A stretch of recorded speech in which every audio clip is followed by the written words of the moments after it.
press the bell icon on the YouTube app and never miss another update.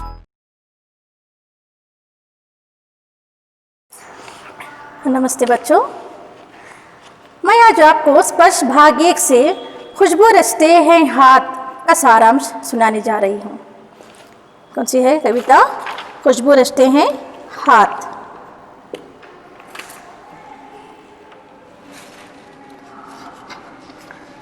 खुशबू यानी सुगंध, खुशबू रचते हैं हाथ, यानी इसमें किन लोगों के बारे में कहा गया है ये सब मैं आपको विस्तार से बताऊंगी।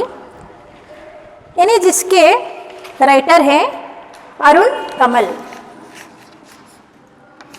अरुण कमल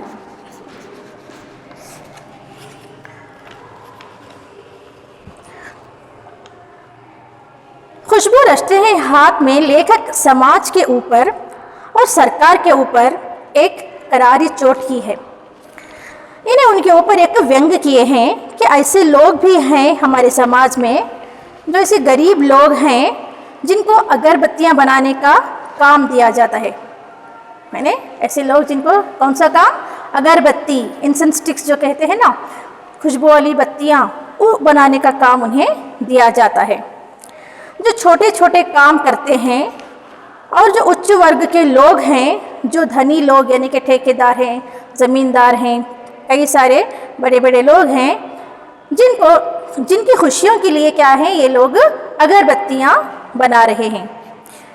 यहाँ कवि कह रहे हैं कि खुशबू रचते हैं हाथ कविता में कारीगरों, मजदूरों और गरीबों की आर्थिक दूरदर्शा का इसमें चित्रण किया गया है। किनका? कारीगरों का, मजदूरों का व गरीब लोगों का। जो लोग खुशबू देने वाली अगरबत्तियां बनाते हैं संसार में खुशबू फैलाते हैं, लेकिन उनकी विडंबना ऐसी है, उनकी मजबूरी, उनकी पीड़ा ऐसी है कि वो नालों के बीच में रहते हैं। देखो, खुशबू फैलाने वाले संसार भर में कहाँ रहते हैं? नालों के बीच।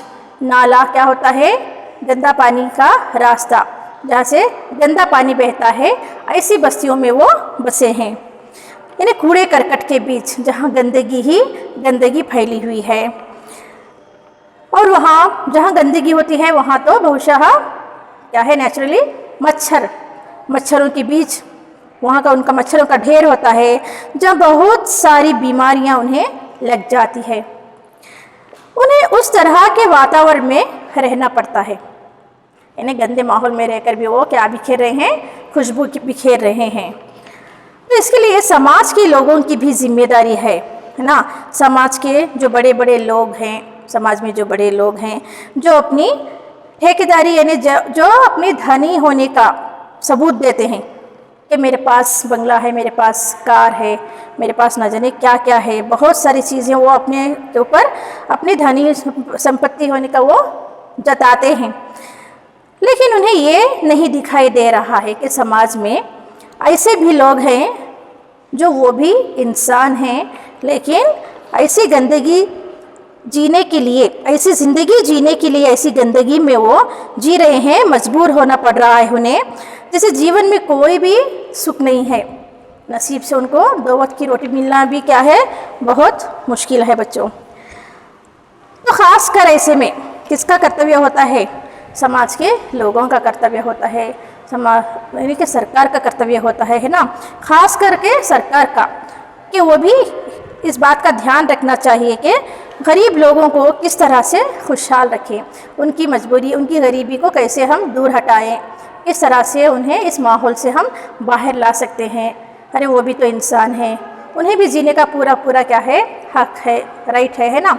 तो ये सब किसी की भी ध्यान में नहीं है। तो इसके लिए कवि बहुत बड़ा व्यंग्य इस पाठ के माध्यम से कहने जा रहे हैं। आइए सुनते हैं। उससे पहले सुनते हैं लेखक का परिचय। अरुण कमल का जन्म बिहार के रोहतास जिले के नासरीगंज में 15 फरवरी 1954 को हुआ। इन्हें लेखक इसके कवि कौन है? अरुण कमल का जन्म कहाँ हुआ? इनका जन्म कब हुआ था? 15 फरवरी 15 फरवरी 1954। इन दिनों यानी कि आजकल वे क्या है, पटना विश्वविद्यालय में प्राध्यापक हैं। पटना की यूनिवर्सिटी में वे प्रोफेसर हैं। इन्हें अपनी कविताओं के लिए साहित्य अकादमी पुरस्कार सहित कई अन्य पुरस्कारों से भी क्या है, इन्हें सम्मानित किया गया है। इन्होंने कविता लेखन के अलावा कई पुस्तकों और रचनाओं का अनुवाद भी इन्होंने किया है। इन्हें कई सारी पुस्तकें लिखी है, फिर उनका ट्रांसलेशन भी इन्होंने बखूबी किया है। बच्चों, अरुण कमल की प्रमुख कृतियां हैं। इनकी कौन सी प्रमुख कृतियां हैं, फेमस इनके बुक्स जो हैं? इनका जन्म का स्थान है, जन्म 15 फरवरी 1954, स्थान बिहार के रोहतास जिले के नासरीगंज में हुआ था। इनकी प्रमुख कृतियां जो हैं वो हैं अपनी केवलधार, अपनी केवलधार, सबूत यानी प्रूफ, और ये नए इलाके में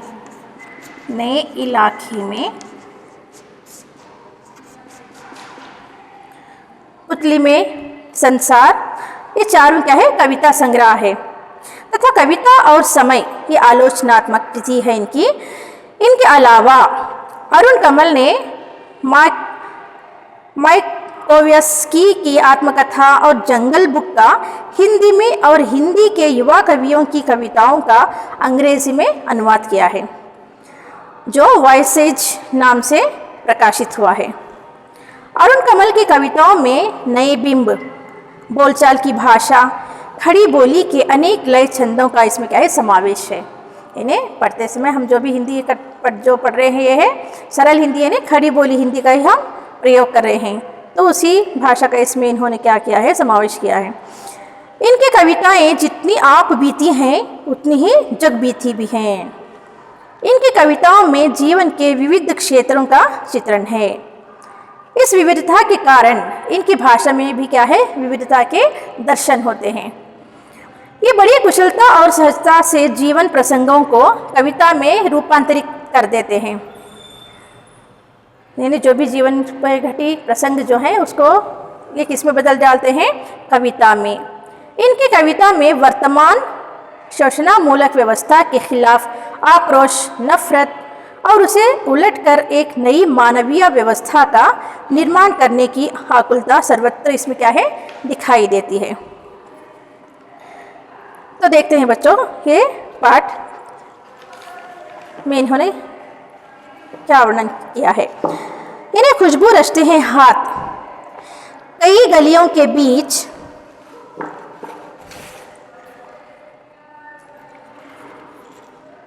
कई नालों के पार, कूड़े करकट के ढेरों के बाद बदबू से फटते जाते इस टोले के अंदर खुशबू रचते हैं हाथ, खुशबू रचते हैं हाथ। उभरी नसों वाले हाथ, जिसे नाखूनों वाले हाथ, पीपल के पत्ते से नए नए हाथ, जूही की डाल से खुशबूदार हाथ।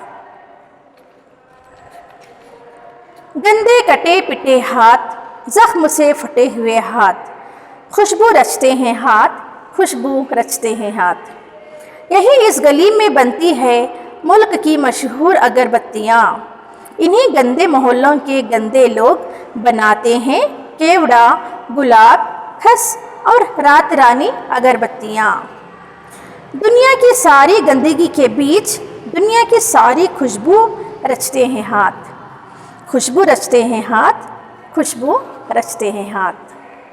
सुना बच्चों आपने, कितना अच्छा सुंदर इसमें दिखाया गया है। कवि ने क्या कहा है इसमें, कई गलियों के बीच जो है और कई नालों के पार, कूड़े करकट के ढेरों के बाद में बदबू से फटते जाते इस टोले के अंदर क्या है, खुशबू रच रहे हैं हाथ। वो कैसे जानेंगे। नाला यानी गंदे पानी का रास्ता, नाला किसे कहते हैं? इन्हें कुछ अर्थ में आपको दे रही हूँ। नाला, जहाँ से गंदा पानी बहता है, गंदा पानी बहने का रास्ता।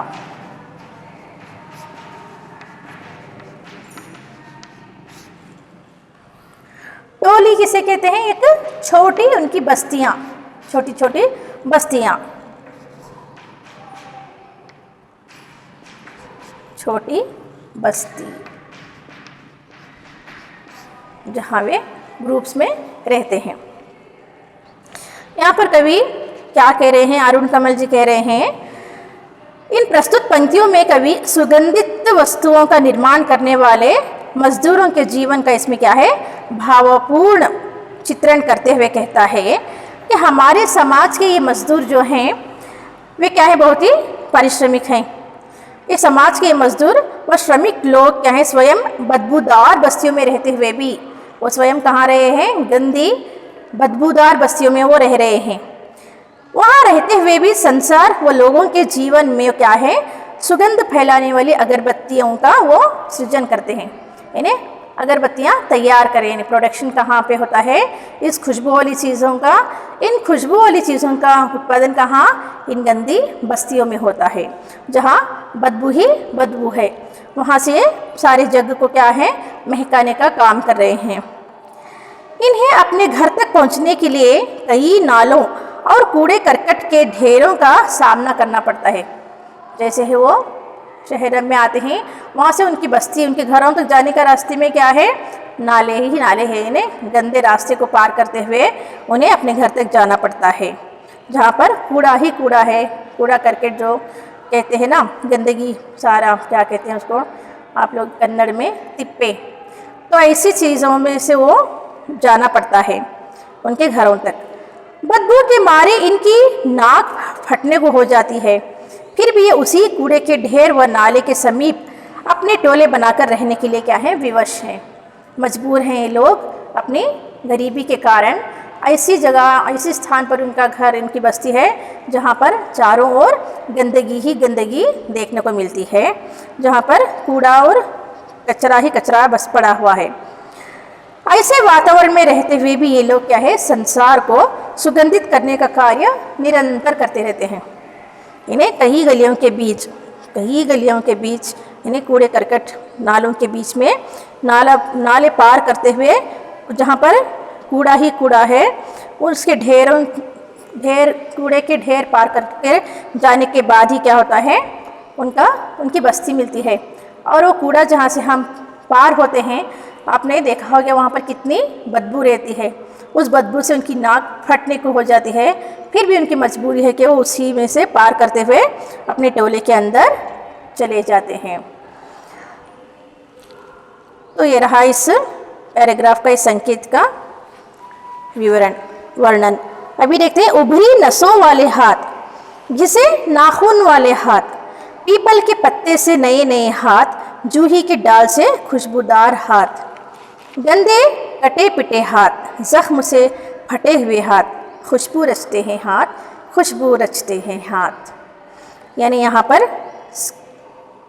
कौन कौन वो लोग हैं जो ये अगरबत्तियाँ बनाते हैं, उसको इसमें बताया गया है। यानी कवि मजदूरों की शारीरिक व मार्मिक स्थिति का इसमें चित्रण करता हुआ कहता है, इन्हें उनके मन को छू लेने वाली बात है बच्चों ये, कि दूसरों के जीवन में सुगंध फैलाने वाले मजदूरों के हाथ अपनी दुर्गति और जीने के विपरीत परिस्थितियों के बावजूद अपना कार्य क्या है वो जारी रख रहे हैं। इन्हें सुगंध फैलाने वाले मजदूरों के हाथ क्या है? अपनी दुर्गति चाहे कैसी भी हो, वो बस उनका काम क्या है? अगरबत्तियाँ तैयार करना और सारे जग में खुशबू फैलाना। इन मजदूरों में कौन कौन है? इन्हें उभरी नसों वाले हाथ। उभरी नसें कौन हो सकते हैं ये? जी बिल्कुल, एकदम बूढ़े लोग, जो बूढ़े हैं उनके हाथों पर नसें उभर आई हैं, नर्व्स जो हैं वो क्या है? वो दिख रही हैं। इन मजदूरों में कुछ क्या है? बूढ़े लोग हैं जिनके हाथों की नसों नसें जो है वो कमज़ोरी के कारण क्या है स्पष्ट दिखाई देती हैं।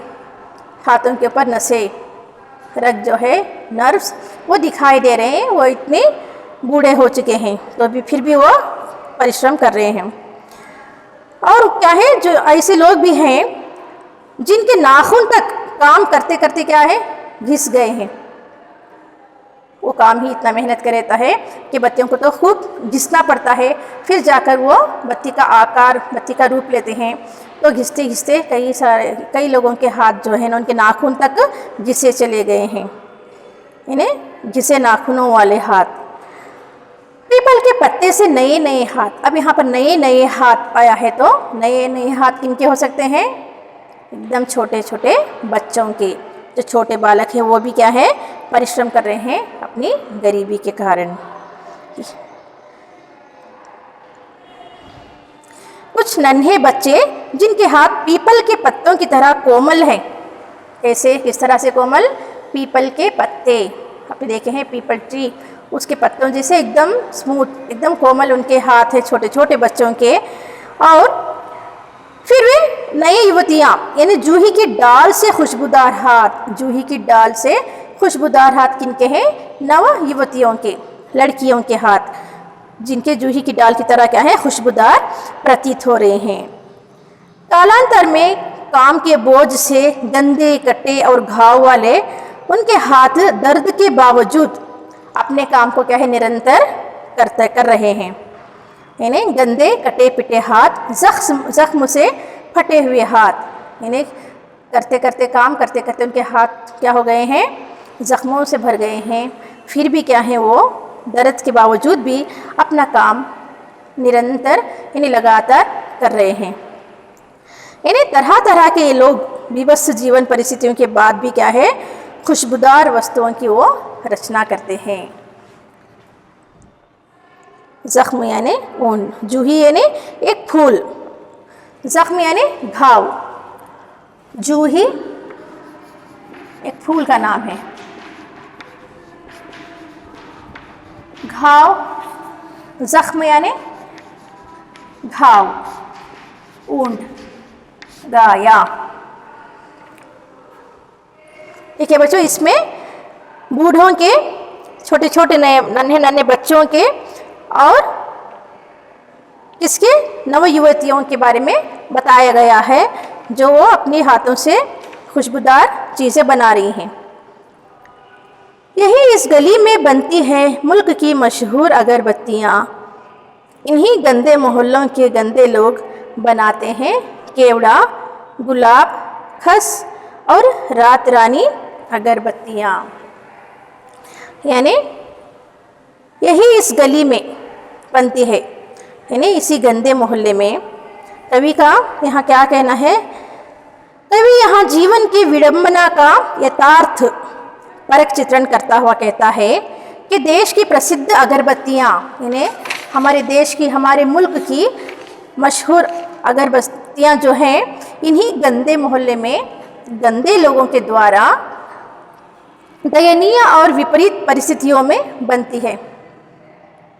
यानी इतने मशहूर अगरबत्तियाँ जो बहुत ही फेमस हैं पूरे मुल्क में, पूरे देश भर में, तो वो किसके द्वारा? इन्हीं गंदे लोगों के द्वारा बड़े ही दयनीय और विपरीत उनके अलग अलग सी परिस्थितियों में, उनकी मजबूरी के कारण, उनकी विडंबना के परिस्थिति में अगरबत्तियाँ क्या है बनती हैं। जैसे कि केवड़ा, गुलाब, खस एवं रात रानी, ये चारों क्या है एक प्रकार के फूलों के नाम हैं। ऐसे अलग अलग सुगंधों से परिपूर्ण अगरबत्तियों का निर्माण इन्हीं गंदी बस्तियों में होता है। आपने सुना होगा बत्तियों के, अगरबत्तियों के नाम कई सारे हैं ना, केवड़ा है, फिर जो और कौन सी है? गुलाब है, खस, रात रानी अगरबत्ती। ये जितनी महक हम लेते हैं ना, ये सब बनाने वाले कौन हैं? गरीब मजबूर लोग जो गंदी बस्ती में रहते हैं, गंदे नालों के बीच, कूड़े करकट के बीच रहने वाले ये लोग ही जो स्वयं बदबू में रहकर सारे जग को क्या कर रहे हैं? खुशबू फैला रहे हैं। स्वयं गंदगी में रहकर भी ये श्रमिक दूसरों के लिए खुशबूदार अगरबत्तियां बनाते हैं और पूरी दुनिया में क्या है, सुगंध फैलाते हैं। तो यही सुंदर सा वर्णन इसमें दिया गया है बच्चों, जिसे अरुण कमल द्वारा लिखा गया ये पद्य है, खुशबू रचते हैं हाथ। आशा करती हूँ आप समझ पाए होंगे। और इसमें कई सारे आपको अन्य व्याकरण के रूप में विलोम शब्द सारे के सारे इसमें आपको मिल जाते हैं। बदबू, खुशबू,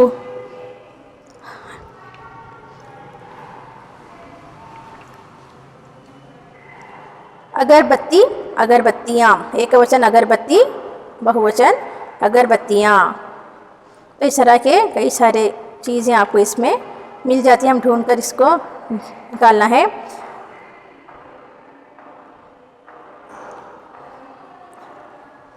और आपको 1 से 2 बार इस पद्य को पढ़ना है, पढ़कर अच्छी तरह से इसको समझ पाना है, क्योंकि इसमें से कई तरह के क्या है प्रश्न, 1 अंक के, 2 अंक के, ऐसे कुछ प्रश्न आपको पूछे जा सकते हैं। जैसे कि कवि के अनुसार अगरबत्तियों का निर्माण कहाँ होता है? कहाँ होता है बच्चों? अगरबत्तियों का निर्माण उन छोटी बस्तियों में होता है ना। इन सारी अगरबत्तियों का निर्माण इन छोटी छोटी बस्तियों में होता है, जो कूड़े करकट के मध्य स्थित है ना। खुशबू रचने वाले हाथ इन परिस्थितियों में रहते हैं। ये हाथ जो सुगंध फैलाने का काम करते हैं, वो स्वयं किस मोहल्ले में रहते हैं, मतलब वो कहाँ रहते हैं?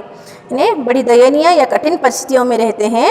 उनके घर गंदी मैली बस्तियों में होते हैं, जहाँ कूड़े करकट का ढेर लगा रहता है। खुशबू किसके हाथों द्वारा रची जाती है? खुशबू किसके हाथों द्वारा रची जा रही है? ये भी पूछा जा सकता है आपको एक प्रश्न के उत्तर में। इन शहरों की सबसे बदबूदार बस्तियों में रहने वाले श्रमिकों के हाथों से सारे संसार को अपनी खुशबू से महका देने वाले खुशबूदार अगरबत्तियों की रचना होती है। फिर उभरी नसों वाले हाथ पंक्ति का क्या आशय हो सकता है? उभरी नसों वाले हाथ किनके हो सकते हैं? बूढ़ों के ना, जो बूढ़े व्यक्ति जो हैं वो भी कार्यनिरत हैं, कार्य में निरंतर कार्य कर रहे हैं। छोटे छोटे बच्चों को उनकी तुलना किससे गई है? पीपल के पत्तों से की गई है, यानी छोटे छोटे हाथ वो भी बत्तियां बना रही हैं, अगरबत्तियाँ। फिर जूही के समान खुशबू फैलाने वाले नवयुवतियाँ हैं। ये सारे के सारे लोग जो हैं अपनी मजबूरी के कारण यहाँ पर ऐसा जीवन बिता रहे हैं, और ऐसी बस्ती में, गंदी नाली में वो रहकर, गंदी नाले वाली बस्ती में वो रहकर, यानी बदबूदार बस्ती में रहकर वो खुशबूदार चीज़ें बनाने का काम कर रहे हैं। तो बच्चों, ये रहा आज के इस पद्य का वर्णन जो मैंने अभी आपको कह सुनाया। आशा करती हूँ आप समझ गए होंगे। धन्यवाद।